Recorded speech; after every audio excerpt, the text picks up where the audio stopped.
Friends, gather around because tonight we're diving into the turbulent waters of government bureaucracy. Specifically, we're talking about the National Oceanic and Atmospheric Administration, or NOAA, the agency responsible for, well, keeping an eye on the sky and the sea. You might know them for their weather forecasts, hurricane warnings, or those cool maps of ocean currents. Essential stuff, right? Well, apparently, not essential enough for the Trump administration. In a move that surprised exactly no one familiar with this administration's fondness for dismantling anything remotely scientific, the axe fell on NOAA last week. Hundreds of employees, many of them fresh-faced and full of scientific zeal, were shown the door. Their crime? Being employed by an agency deemed non-essential by people who probably think a barometer is a fancy way of saying barometer. This is fine. NOAA. Employees probably. Now you might be thinking, John, it's just a bunch of weather nerds, how bad could it be? Oh my sweet summer child. You underestimate the sheer scope of NOAA's work. Let's start with the obvious weather forecasting. Those local weather reports you rely on to decide whether to wear pants or brave the elements in your birthday suit. Yeah, those could get a whole lot less accurate.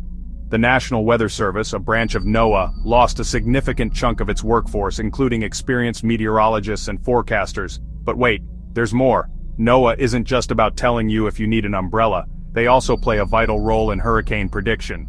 Remember those maps showing the potential path of hurricane, absolutely not going to name it after my ex? Those require sophisticated models and constant monitoring, both of which are now understaffed and underfunded. And if you thought the chaos was limited to the skies, think again. NOAA is also responsible for monitoring fisheries, ensuring sustainable fishing practices, and protecting our coastal ecosystems. But with fewer scientists and resources, those tasks become exponentially more difficult.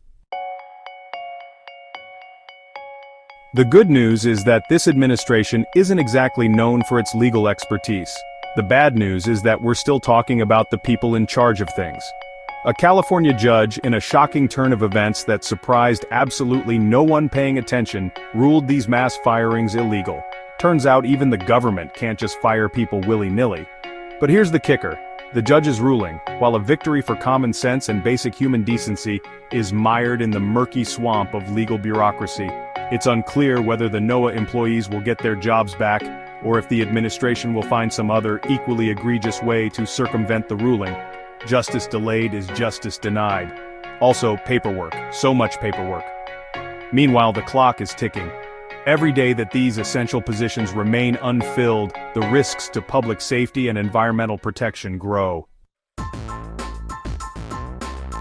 Unsurprisingly, the American public, a group not known for its love of hurricanes, inaccurate weather reports, or the collapse of the fishing industry, is not thrilled.